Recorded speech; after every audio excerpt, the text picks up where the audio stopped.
ओम शांति। आज मीठे प्यारे बाबा की साकार मुरली। आज बाबा कहते बच्चों, जो अच्छे बच्चे रहते हैं, जो ये बेहद का स्कूल है, उसमें वाह वाह किन की होगी। तो बाबा बताते जो माता पिता को फॉलो करते हैं और पढ़ाई पे अच्छे से ध्यान दे के दूसरे को भी पढ़ाते हैं और हमेशा सेवा में और रूहानी कमाई में जो बिजी रहते हैं, उनको ही वहाँ बच्चे कह सकते हैं। और बाबा ने बताया है अच्छे से पढ़कर तुम्हें पढ़ाई का सबूत देना है। और बाबा याद दिलाते कि कुछ भी पढ़ाई पढ़ते हैं तो उसमें पुरुषार्थ तो ज़रूर ही करना पड़ता है ना। तो इसीलिए अच्छा पुरुषार्थ करके सेवा के योग्य बनना है। तो बाबा कहते तुम्हें सब सुख देने वाला बेहद का बाप सदा सुख देने वाला मिला है, तो ये समय को सफल करो। आइए भ्रुकुटी के भव्य भाल पर विराजमान हो जाइए। आत्मा राजा, मन बुद्धि संस्कारों का मालिक पाठ बजाने के लिए इस शरीर को धारण किया है। पाठ खत्म होते ही इस शरीर का चोला बदल के हम फिर से फरिश्ता सो देवता बनेंगे। तो बाप दादा मेरे सम्मुख बैठे हैं। 28/11/2022 प्रातः मुरली। महावाक्य है, मीठे बच्चे पढ़ाई अच्छी रीति पढ़कर उसका सबूत दो, सर्विस कर औरों को भी लायक बनाओ, तब उच्च पद के अधिकारी बनेंगे। प्रश्न है, इस बेहद के स्कूल में वाह किन बच्चों की होती है? उत्तर, जो खुद अच्छी रीति पढ़ते हैं, दूसरे को आप समान बनाने की सेवा करते हैं और रूहानी कमाई में बिजी रहते हैं। सिर्फ दूसरे को देख खुश नहीं होते, लेकिन माता पिता समान सेवा कर उनके तख्त पर बैठते हैं। उनकी वाह माता पिता व अन्य बच्चे करते हैं। जो अपना टाइम वेस्ट करते हैं, पढ़ाई पर ध्यान नहीं देते, माता पिता को फॉलो नहीं करते, उन पर तरस पड़ता है। वह उच्च पद पा नहीं सकते। उनकी सदा कंप्लेंट रहती है कि हमारा योग नहीं लगता। गीत चला है, धीरज धर मनुआ, सुख के दिन आए रे। वैसे ही योग नहीं लगता है तो भी लगाते रहना है, कनेक्शन जुटाते रहना है। धीरे धीरे आत्मा के अंदर में जो भी विकारों का मैल चढ़ा है, वो ख़त्म होते ही ज़रूर योग का अनुभव होगा। अचानक तो मन कभी भी किसी का भी नहीं लगता, लेकिन धीरे धीरे 1 सेकंड 2 सेकंड 1 मिनट 10 मिनट ऐसे धीरे धीरे अनुभव होने लगता है, लेकिन छोड़ना नहीं है। ओम शांति। बाप बैठ बच्चों को समझाते हैं कि सुख के दिन आएंगे, अगर श्रीमत पर चलेंगे तो फिर जितना श्रीमत पर चलेंगे उतना श्रेष्ठ बनेंगे, क्योंकि श्रेष्ठ अर्थात श्रेष्ठाचारी तो सब बनेंगे, परंतु जो अच्छी रीति श्रीमत पर चलेंगे वह अच्छा श्रेष्ठाचारी बनेंगे। पढ़ाई में भी कोई अच्छी रीति पढ़ते हैं, कोई कम पढ़ते हैं अथवा नहीं पढ़ते हैं। ना पढ़ने वालों को बुरा माना जाता है। यह पढ़ाई भी कोई अच्छी रीति पढ़ते हैं तो औरों को पढ़ाने लायक भी बनते हैं। कोई तो ध्यान ही नहीं देते। यह भी बच्चे समझते हैं कि अगर हम कोई भी विद्या अच्छी रीति पढ़ेंगे तो ऐसा ही लायक बनेंगे, नहीं तो नालायक बनेंगे। लायक तो ज़रूर अच्छा दर्जा मिलेगा। तुम अभी सुखधाम के लिए पढ़ते हो, फिर उसमें भी नंबरवार मर्तबे हैं। मर्तबे मनुष्य के लिए मर्तबा मिलने के लिए मनुष्य कितना माता मारते हैं। वह है अल्पकाल का सुख, कागविष्टा समान।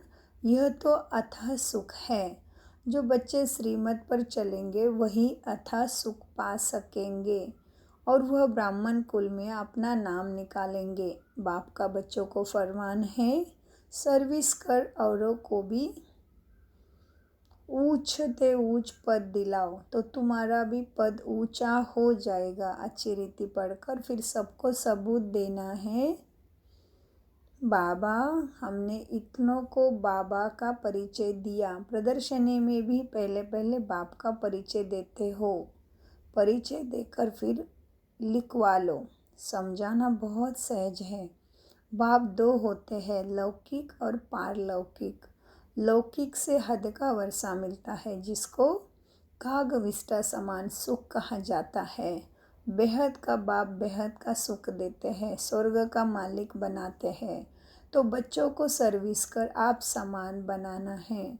बाप को सिर्फ याद नहीं करना है, लेकिन उन जैसे सर्विस भी करना है। श्री कृष्ण अथवा किसको भी याद करना, उनके गुण न धारण करना, वह क्या काम के। उनसे कुछ फल नहीं मिलता।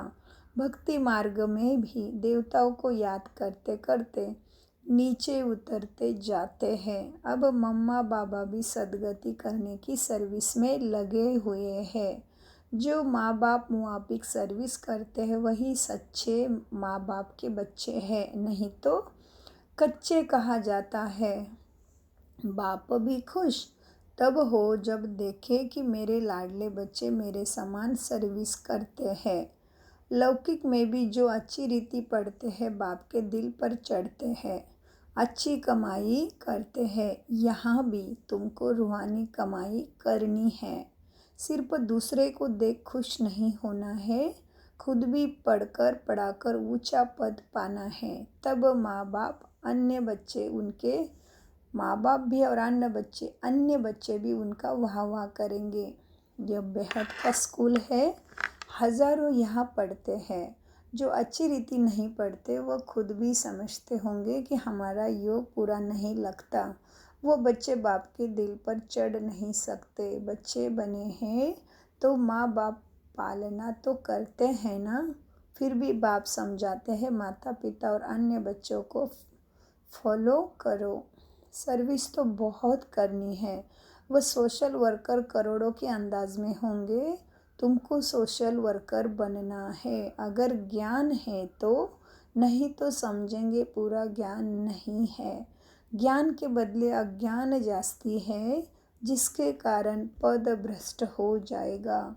ऊंच पद पा नहीं सकेंगे। बाप को तरस पड़ता है। हर पढ़ाई में पुरुषार्थ ज़रूर चाहिए। पुरुषार्थ बिगर पास हो नहीं सकेंगे। कोई 2-3 बार फेल होते हैं तो अपना टाइम वेस्ट गवाते हैं। तो कम पढ़ने वाले को जो अच्छी रीति पढ़ते हैं उनका रिगार्ड भी रखना चाहिए, क्योंकि वह बड़े भाई बहन हो जाते हैं। मम्मा बाबा मिसल सर्विस भी करते हैं। अच्छी सर्विस करने वालों को जगह जहाँ तहाँ बुलाते हैं, तो समझना चाहिए क्यों ना हम पुरुषार्थ कर ऐसा बने, औरों को आप समान बनावे। बेहद के बाप का परिचय देना है कि उनसे कैसे बेहद का वर्षा मिलता है। वह बेहद का बाप जन्म मरण रहित सदा सुख देने वाला है। बाप दो है, एक आत्माओं का बाप, दूसरा अलौकिक। तब तुम बाप दादा कहते हो। लौकिक संबंध में भी बाप दादा होता है। यह है फिर पारलौकिक बाप दादा। पारलौकिक बाप से तुम भविष्य 21 पीढ़ी का प्रारब्ध पाते हो। लौकिक बाप से अल्पकाल सुख का वर्षा जन्म बाय जन्म मिलता है। जन्म लेते जाओ, दूसरा बाप मिलता जाए। सतयुग त्रेता में यहाँ का वर्षा 21 जन्म चलता है। भले बाप दूसरे मिलते जाएंगे, परंतु हम सुख धाम में ही रहते हैं। फिर द्वापर से माया का राज्य शुरू होता है। फिर हमारी धीरे धीरे उतरती कला होती है। यह भी बुद्धि में रहना चाहिए। जब उतरते हैं तो जल्दी जल्दी जन्म लेते जाते हैं। आधा कल्प में 21 जन्म लेते हैं, बाकी आधा कल्प 63 63 जन्म क्यों पतित होने से जल्दी जल्दी उतरते जाते हैं। जब बाप आए तो हम एकदम उतरते गए थे। अभी तुम संगम युगी ब्राह्मण बने हो। भला तुम्हारा कलयुग के साथ कनेक्शन है, परंतु अपने को संगम युगी समझते हो, जानते हो। बाबा हमको परमधाम का मालिक बना रहे हैं। गृहस्थ व्यवहार में रहते हुए तुम समझते हो वह कलयुग में रहने वाले हैं, हम संगम युग में रहने वाले हैं। वह विकारी बगुले हैं, हम निर्विकारी हंस हैं। सिर्फ बाहर से नहीं दिखाना है, अंतर्यामी बाबा अंदर से जानते हैं हर एक को। बाबा समझाते रहते हैं, बच्चे कोई पाप कर्म नहीं करो। कहा जाता है कक का चोर सो लक का चोर, माना एक गुना विकर्म करेंगे तो बहुत चढ़ेगा। इसलिए बाबा याद दिलाते कहावत को कि कक का चोर सो लक का चोर। एक बार चोरी करते हैं फिर 2 वर्ष शक रहता है, शक मुश्किल मिटता है। तो ऐसा काम क्यों करना चाहिए? यह सब काम माया कराती है। जब माया माथा मोड़ लेती है तब स्मृति आती है हमने यह क्या किया। एक्चुअली बाबा माया का नाम देते हैं ताकि हम बच्चे को लगन लगी रहे, उदास ना हो। लेकिन यह हमारे अंदर की कमी कमजोरी, अलबेलापन, काम क्रोध ईर्ष्या द्वेष के संस्कारों का ही परिणाम है। तो इसमें नहीं फंसना है, उस पर ध्यान देना है। बाबा कहते हैं माया माथा मोड़ देती है, कुछ कर बैठते हैं और फिर याद आता है कि हमने यह क्या किया। फिर बाबा से क्षमा भी मांगते हैं। बाबा कहते हैं अच्छा बच्चा, हर्जा नहीं है, फिर नहीं करना। अच्छा हुआ जो भूल बताई, नहीं तो वृद्धि हो जाती है। बाबा को लिखते हैं हमने क्रोध किया, काला मुँह किया, अपना भी तो स्त्री का भी किया। बाबा लिखते हैं बाप का बनकर प्रतिज्ञा कर काला मुँह किया, ब्राह्मण कुल को कलंक लगाया, सजा के अधिकारी बन जाएंगे। ऊंचे ते ऊंचा है ना ब्राह्मण कुल, देवताओं से भी ऊंचा है ब्राह्मण कुल। तुम ब्राह्मण भारत को पतित से पावन बनाते हो। तुमने सतयुग त्रेता में 21 जन्म राज्य भाग्य किया, तब सुंदर थे। फिर 63 जन्म 63 जन्म काम चिता पर बैठ काले हो गए हो, तब शाम बने। कहते हैं सागर के बच्चे काम चिता पर बैठ खत्म हो गए। फिर सागर ने ज्ञान वर्षा की तो जाग पड़े, गोरे हो गए। इस श्री कृष्ण की आत्मा को 84 जन्म जरूर लेने हैं। 21 जन्म सुंदर रहता है, 63 जन्म 63 जन्म शाम। अब उनकी लात पुरानी दुनिया तरफ है, मुंह नया दुनिया तरफ है। जो नंबर 1 पुरुषार्थ पूज्य था वही पुजारी बन अब लास्ट में है। खुद ही पुजारी बन नारायण की पूजा करते थे, अब खुद ही पूज्य नारायण बनते हैं। इनको ही फर्स्ट नंबर में जाना है। ब्रह्मा का दिन स्वर्ग, ब्रह्मा की रात नरक। शिव बाबा आते हैं रात को दिन बनाने। अब आधा कल्प की रात पूरी हो, दिन होता है। शिवरात्रि कहते हैं ना। शिव के बदले श्री कृष्ण का नाम कह दिया कि श्री कृष्ण का जन्म रात को हुआ है। यह शिव बाबा की बात है, कृष्ण की नहीं। शिव बाबा ही कलयुग के रात्रि में आते हैं। शिव बाबा की तिथि तारीख वेला कुछ भी पता नहीं है कि किस समय आया। श्री कृष्ण की वेला है, वो पुनर्जन्म में आने वाला है। शिव बाबा तो झट आकर परिचय देने लग पड़ते हैं। कुछ समय तो पता ही नहीं पड़ता है कि यह कौन आया है, कौन बोल रहे हैं। बाद में मालूम पड़ा कि यह तो परमपिता परमात्मा ज्ञान का सागर शिव बाबा है। शिव बाबा ब्रह्मा द्वारा विष्णुपुरी की स्थापना करते हैं। ब्रह्मा यहाँ है, कृष्णपुरी भी यहाँ है। श्री कृष्ण नारायण के तख्त पिछाड़ी विष्णु का चित्र होता है, परंतु ज्ञान कुछ भी नहीं। जैसे गवर्नमेंट का त्रिमूर्ति चित्र है, यह समझने की बातें हैं। बच्चे जास्ती नहीं समझते हैं। भला लौकिक पारलौकिक बाप का कॉन्ट्रास्ट तो समझाते हो ना, याद भी करते हैं। पतित पावन है, रहम दिल है, दुख हरता सुख करता।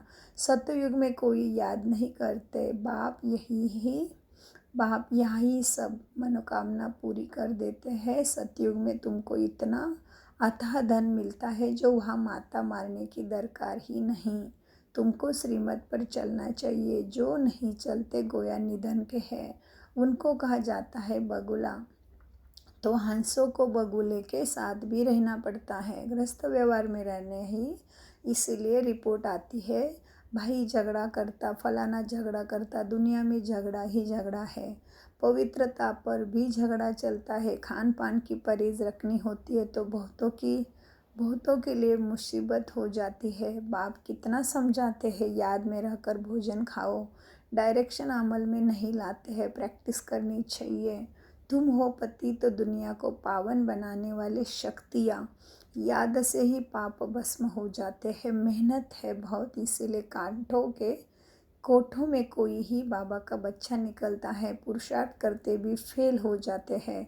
अक्षरवत बाबा का बनंती, बाबा बाबा कहंती, फिर भी श्रीमत पर नहीं चलते तो गिरंती भागंती चलती रहती है। माया खींचती है तो बाप को फारकती दे देते हैं। कल्प पहले जो हुआ है वही रिपीट होना है। इसमें मेहनत चाहिए अटेंशन की। तो श्रीमत पर चलते वही धारण कर सकते हैं। मम्मा बाबा कहकर फॉलो नहीं करेंगे तो दुर्गति को पाएंगे, अर्थात कम पद पाएंगे। अनपढ़ पढ़े के आगे भारी ढोएंगे। नौकर चाकर जाके बनेंगे। जो ब्राह्मण नहीं बनते वो प्रजा में पैसे का पद पाएंगे। और कोई धर्म स्थापन करने वाला राजा नहीं स्थापन करते, और कोई धर्म स्थापन करने वाला राजाई नहीं स्थापन करते। बेहद का बाप ही भविष्य के लिए तुम्हें राजाई स्थापन करके देते हैं। पवित्र बनने के लिए पुरुषार्थ ज़रूर करना पड़े। तुम फूल बनते हो, जो विकारों में जाते हैं वो कांटे बनते हैं।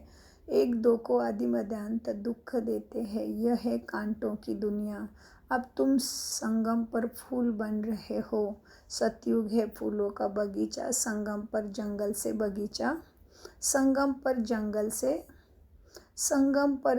से बगीचा बनता है। यह है कल्याणकारी संगम अथवा कुंभ।